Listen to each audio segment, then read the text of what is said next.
This is the Motherlands podcast. The intention of this podcast is to provide evidence-based information through honest conversations on fertility, pregnancy, birth, postpartum, and beyond by bridging together the two worlds of allopathic medicine and holistic practices to improve the reproductive health outcomes of women. I am your host, Keely Semler. Thank you so much for being here with me.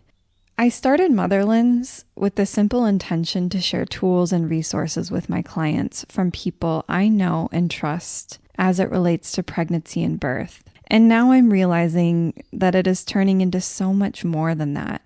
It's hard when there is so much information everywhere. Everyone seems to be an expert in something these days. And sometimes it feels difficult to weed through the fluff. And so I'm just so grateful to be able to share these interviews with you from people that are doing genuinely meaningful work as it relates to women's health. Today, I'm very excited to share with you the incredible work of Paid Leave for All.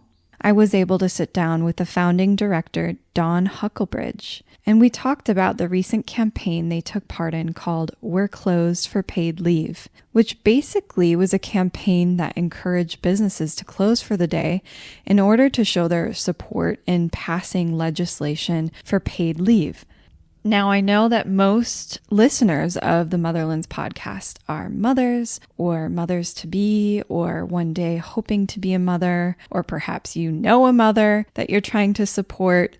I know in some ways I'm preaching to the choir with this one, but what's interesting about paid leave is that it's not political. It's a basic human right. And yet it is political because there are no basic protections for new mothers in this country. We are one of the few countries in the world that has zero national paid family leave programs. It's a really interesting time to be talking about this. You know, as a birth doula, I have the privilege to have a front row seat into this incredible change of witnessing someone become a mother. I recognize the privilege in that because not everyone can afford a doula or afford my services. It's coming to be a point where, only people that have money can be able to be parents. It's a luxury, and it's quite interesting and somewhat disheartening. However, this conversation is really incredible to hear about the advocacy work going on in Washington and how people can get involved. I will share in the show notes ways you can get involved. And sometimes getting involved, if you're a busy mom, is just, signing a petition with your support so that we can create the change for ourselves and for future generations, this basic human right of having support in those early days of postpartum when you're just getting to know your baby and, healing from birth. We all deserve this. And so the way that I see it is that it's a truly nonpartisan effort, although in this interview I talk about it being a bipartisan effort. But really, I don't think this belongs to any party in particular. I think it's truly all of us need to come together and pass the legislation so that we can improve the outcomes of maternal health as well as children. So anyways, I hope you enjoy this, and I will see you again soon. I'm curious, your campaign recently participated in a national campaign called We're Closed for Paid Leave. How did businesses respond to this? I was really overwhelmed because I understand it's not an easy ask. It's not uncomplicated for any business. So I was shocked and I was really encouraged by the good feedback we got. Of course, there were a couple that weren't able to make it work that said, come back to me, we want to do something else, but was really, really heartened by the enthusiasm, how quickly people got back and said yes. And these were everything from, tiny businesses to global businesses like Bugaboo. So Wow. it was really, encouraging to see how willing companies were to do this and what an impression it really did make. We were tracking the reach of the campaign. The press was nearly 400 million. Social media was nearly 4 million, still growing. And we've actually tracked the biggest bump in online conversation about paid leave since the end of Build Back Better in 2021. So yeah, it was remarkable and very encouraging. Well, we are in an election year, and one thing I love about this particular campaign is that to me it is truly a bipartisan effort. And I'm just curious, in what ways have you observed, the pandemic highlighting the need for paid family leave? Mm. Well, I think the pandemic definitely put a spotlight on this issue. I think it put into very urgent, widespread, crisis level terms, the choice between your life and your livelihood, your family and your work. The truth is, though, that it had been a crisis long before COVID, and it continues to be. People go to work every day risking their health. People make these awful choices and have to decide to do things that most of the world never has to. So I did put it into these very stark terms. It sort of created more momentum and more fire behind the movement. As you probably know, we came really close to getting this done. We were within a vote of it becoming law in 2021. And it is bipartisan, as you said. This is one of the most widely supported policies in the country. Supermajorities of voters in every political party support it.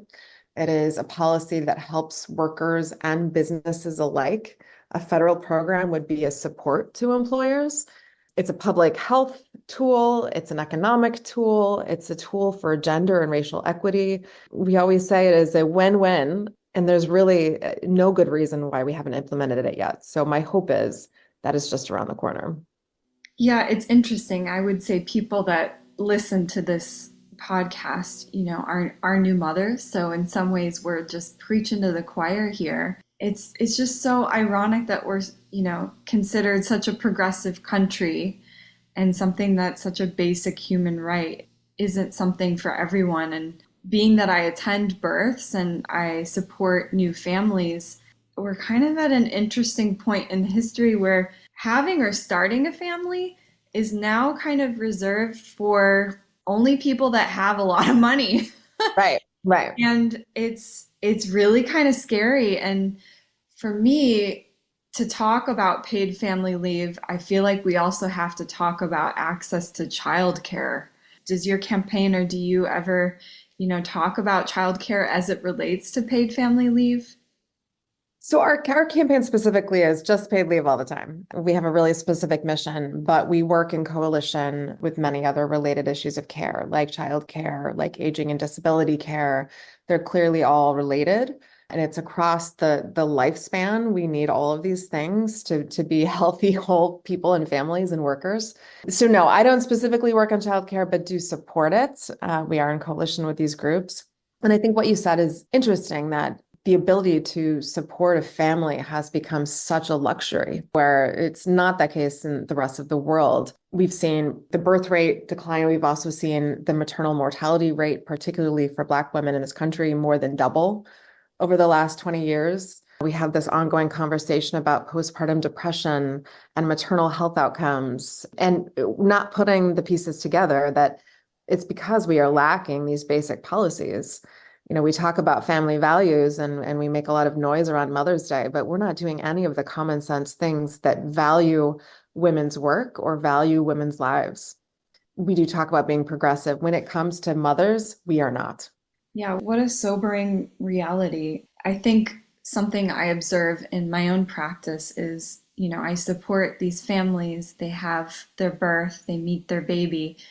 And a lot of American women, after, the immediate postpartum period, they go through this identity crisis. Mm. Like, who are they outside of their career, or how do they make sense of their career now that they have this thing that they're taking care of for the rest of that child's life? I just find it really interesting to hear some of the conversations with clients having with their partners about, like, how do we make this work financially? I think often what comes up is like, well, if I stay home, that's sort of the equivalent of hiring someone to come in the house or, a nanny or a daycare. And so it's like really tough choices. And that was sort of the thinking behind this Women's History Month action that we did with the businesses closing, is it was a symbol of what is likely to happen, what we're already on track to happen if we don't pass things like paid leave and childcare, that more and more women will be forced to leave the workforce. And that's going to hurt our economy as a whole. It already is.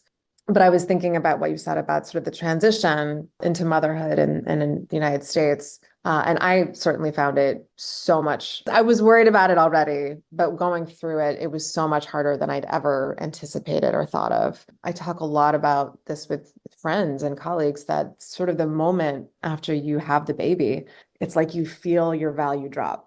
It's like you feel your identity shrink. The fact that they hand you piles of diapers and literature and blankets and all of these things for the child. And I remember asking, but, what about me? How do I take care of my body? How do I recover? And I remember the doctor said to me, things just have a way of healing. Mm. And it was false. My body did not just have a way of healing. Actually, I had complications for years. And I know that to be the case of many people who give birth, even if they don't have intense problems during the birth. And we know that a lot of the deaths happen in the days that follow birth, largely because people aren't able to get access to the care that they need. I just felt like my value dropped in terms of the medical community, my value dropped at work, my value dropped in society, and trying to figure out, who you are and that new world and how you're doing it while juggling so much at once without any support, without the same feeling of community or policy support or societal support or cultural acknowledgement even, is really, really hard. So how did you make sense of how you related to work, and did that transition really allow you to pivot into the work that you do now? I found that transition, as I said, really difficult. I had a challenging baby as well. I basically didn't sleep for a year. People ask if I went through depression, and I say, well, of course, but wouldn't you? The challenges I had with my physical recovery, the emotional challenges, and then, feeling lost at work, feeling undervalued immediately and taken advantage of. I felt like I was forced to do more work with less acknowledgement, less support, less visibility. Were you working on this? No. I was in the progressive nonprofit space, but not in this campaign, clearly. So it was for me, it was a long journey, and I think people say this, that becoming a mother is a huge hormonal shift. It's also just one of the biggest sort of emotional and physical shifts of a person's life in a country where there's really no acknowledgement of that or support. It's really hard. So it took me a long time, and it changed me forever. Changed a lot of things in my life. It was a really big challenge, but it did lead me to this job. I'd always worked in gender and politics or organizing or policy in some way. But when I found this job and really learned about paid leave in a much more deep way, it's become my mission. It's become sort of my calling. And I feel really, really lucky for that. I feel like it's an honor. And the more I learn about this policy, the more I do believe that it would just be so powerful and so transformational, and not just for mothers, but certainly for mothers, but for every working person in this country. That's amazing. I want to go back to what you had mentioned, maternal mental health. And again, I know we're sort of preaching to the choir here. Most of my listeners on the Motherlands podcast are women, but there are some men. And if you had to explain to a man, how do you think the lack of access to paid leave could be contributing to postpartum mood and anxiety disorders? If we had to spell it out to someone that hasn't physically given birth, how would we describe that? Yeah, and I guess I will want to make the caveat up front that I do believe depression is a very real and clinical condition. Sure. But I do believe that for many people, there are obviously societal and situational factors. And I think the feeling of this enormous new challenge to become a mom and to learn how to do everything. And there's just so many demands on you, on your body. You are so needed. You are attached to another human being. Mm-hmm. And if it's for the first time, it's a very new, very hard experience. Especially my baby had colic, just was so sensitive and always on the move, never sleeping, never resting, needed me to be walking and holding him basically 24/7 and nursing much of that time too. So it's overwhelming, and doing it, again, with this drop in hormones, doing it without much sleep, while often in pain, some of the worst pain I'd experienced in my life, just even the after contractions and things like that. So it's a lot. And then feeling like you're either pushed to go back into the workplace before you're ready. We know that 1 in 4 women have gone back to work within 2 weeks of giving birth in the United States. So imagine you're still bleeding if you gave birth vaginally. If you had a C-section, your stitches are still raw. You're not even supposed to lift, I think, more than 10 pounds. You're not necessarily supposed to drive or take a lot of stairs. I mean, the fact that people are having to go back to work in these kinds of situations is just, it should be more shocking. It's tragic. Think about nursing. The separation, if you can't be with your baby days after giving birth. You can't get a child into a real childcare center at that age. So it's impossible. And the feeling I just remember every day, even though I did get some paid leave, I was lucky. The feeling I had walking out the door, even though in some ways it was like relief, it was also the most crushing anxiety and guilt I'd ever felt. To hear your child screaming for you as you're leaving. I'd remember running home from the metro in my heels, carrying my bags of milk and pump parts and running home because that guilt followed me all day. And I think that it is only humane that families should have the time they need to bond and to recover. So yeah, it's tragic. What's just so sad is it simply doesn't have to be this way. Could you share some other statistics? You said 1 in 4 employed mothers have to return to work within 2 weeks of giving birth, which is, in my world, atrocious. Yeah. What are some other stats? Too many bad ones. Right now, as it stands, we're one of the only countries in the world. We are one of 7 countries. It's mostly other smaller island nations that doesn't guarantee any form of paid leave for its people. So this means that we are just dependent, right, at the mercy of our employers, if we have them. And only 1 in 4 people have paid family leave through their jobs. So this means that most of us don't. There are a growing number of state programs, which is phenomenal, but there are places where that will never happen. Your access to a simple thing like paid leave should not depend on where you live or where you work. So that's why we are fighting for a federal program that would just guarantee everyone that peace of mind and that access. Yeah, it's really quite wild. On my end of things, helping prepare people for birth, a lot of the good doctors don't accept insurance. And so I see my clients shell out, anywhere from $2,000 to $10,000 to be able to have a birth experience that feels comfortable and safe for them. That's before the baby arrives. That's just getting the baby here safely. So it really feels like it's all on the mothers, or it's all on families. Families really feel the brunt of this lack of support. Oh yeah, I mean, the costs of healthcare in this country are astronomical. I forget, I had it written down what the average actual cost of giving birth is in the United States, but it's unbelievable. Yeah, it can be anywhere from like 15 to 50K. Yeah, I actually thought it was even higher than that. And then you think about the fact that childcare, if you can find it, which is increasingly hard to even locate, and have in your neighborhood, is now often more than the cost of college. It's interesting. You mentioned this is an election year, and this is something I just repeat everywhere I can because I think it's so important for people to take in. We hear way too much about the cost of milk and the price at the pump, and that these are the things on voters' minds. And yes, absolutely. Like I care about every cost, everything adds up.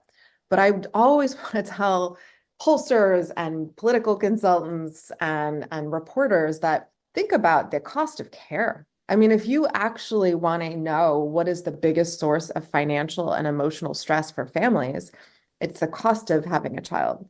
It's the cost of losing 12 or more weeks of pay if you don't have paid leave. It's the cost of childcare or care for an aging parent. I mean, these are things that are many, many times as much money.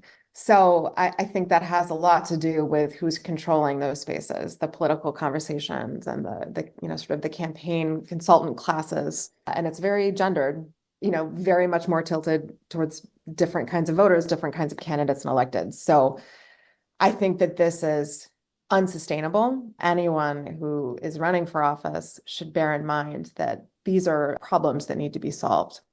Yeah. I think sometimes changing policies on a national level or even on a local level can seem really daunting to some people, especially new mothers. Like, what else can we worry about, right? But how might someone be able to get involved, especially this year when it really matters? Yeah, I have a list of things. An easy thing is I'd invite you to just follow us because we do try to, provide updates on what's happening in Washington and on policy. We try to provide easy ways to get involved, to sign petitions. We have one right now with Glamour. Actually, if you go to glamour.com/paid leave for all or click on our website, paidleaveforall.org, you can sign it within 2 clicks of a button. There's always opportunities like that. We need your voice. We're actually just a few thousand signatures short of our goal. So I would definitely encourage you to sign if you haven't. But I would also say, to be sure, you are asking every person running for office or every elected official that represents you what they're doing about paid leave, not just if they support it, but yes, if they support it, but what are they doing to get this done? Are they fighting for you and your family? And that's important because I think we often forget that these people work for us. They're not delivering, there should be accountability and they should be feeling that pressure. Yeah. And you mentioned the campaign with Glamour that you have. Where else can people find you and connect with the work that you're doing? Yeah, aside from our website, we are on Instagram and Twitter. We're not as good at TikTok and X, but hopefully we will be soon. But we do try to have a social media presence just to make it easier for people to find us. You can DM us if you have ideas, if you want to do more. And yeah, we need everybody in this fight. This is certainly a fight for mothers, but it's a fight for everybody too. It certainly is. And if you have any sort of imparting wisdom to a new mother that's just given birth and going through that tough transition, that identity crisis, and maybe feeling the lack of support, like what would you say to her? Oh, so many things. I think about that if I could go back and say it to myself 9 years ago. I would say that just remember, you're not alone. This is something that I think you will find you'll build your village over time because it's something so many people feel and experience. I do hope you find joy and feel that too. I know it's a mix, but it's very normal to have moments that are really hard, especially in this country, again, where I just truly think we have yet to show how much we value mothers and families.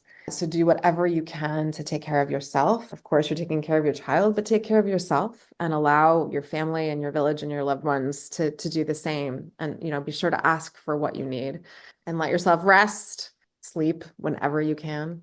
Give yourself some grace because you're doing a lot without the support most of the people in the world have. Well, thank you so much for the work that you're doing and the people that you are working with and for, and the stories that you're sharing. I think people need to hear them, even as tough as they are. I think they're worth sharing because hopefully we can learn from them. Yeah, no, absolutely. And I think the more we kind of make all of this more visible, I think the more progress we'll be able to make. I also just wanted to share that I think too often we don't tell the real stories of postpartum and of, giving birth. I joke with some of my friends that I've made since becoming a mother that I'm the person at a party who will pull you aside if you're pregnant and say, no one's going to tell you these things. So I'm going to tell you. I think we need to talk about more of it, more openly, about the good and the bad. Tell me what you would say to a pregnant mom. Just like, for instance, I had no idea how much longer it took to recover after giving birth. And what was that for you? I would say at least a year. Mhm. And I hear that often, this whole thing about 6 weeks being a marker. I think that is an anachronism. I think it has more to do with clearing a woman for sex if her husband wants it from a different time than is your body truly healed and are you okay? Mm. I think it will add more movement. It will add more sort of urgency if we talk more honestly about what happens and what it means to not have proper care in this country and what actually is happening that creates this abysmal maternal mortality rate. So I think we need to tell our stories more. We need to be more honest about the good and the bad. And I would just say, and like sort of last things I always say to mothers is just to remember that becoming a mother is transformational, but you also don't have to change. I just think that's important when we talk about the identity sort of crisis or transformation is you can be a mother and be whoever you want to be. Too often we assume that of fathers, but that mothers have to become sort of fit into a new box in this country. And you can be a great mom and be whoever you are. That's such lovely advice to give to a new mother. What about a father or a partner or parent to be that isn't the one experiencing labor and birth? What kind of imparting wisdom would you give them? Well, I think something that's interesting that I don't know if it's addressed enough is we talk a lot about sort of maternal depression, postpartum depression, but a lot of supporting partners and men go through that as well. And I think it is a transformation for everybody involved, for the whole family. So I would just say I think it is normal to have emotional challenges and physical challenges as well, even if you're not giving physical birth or not that parent. But I think it is important, particularly in this lack of policy infrastructure in this country, to just have as much of a community as you can, to have a supportive family of all kinds, whether it's grandparents, partners, siblings, whatever it might be, chosen family. But I think it's important to just be supportive in all ways as much as possible, obviously. Thank you so much for your time and for the work that you're doing. And I just so appreciate you being boots on the ground and really being a voice for people that are too tired, too overworked, got mouths to feed. So thank you so much. Yes, thank you for what you do too. And thank you to all of the mamas and parents and families out there. And keep sharing your stories with us too. We'd love to amplify them and we'd love to have you in the movement. So thanks. Thank you. Thank you so much for listening. If you enjoyed this episode, feel free to share with friends and family and stay tuned for the next episode.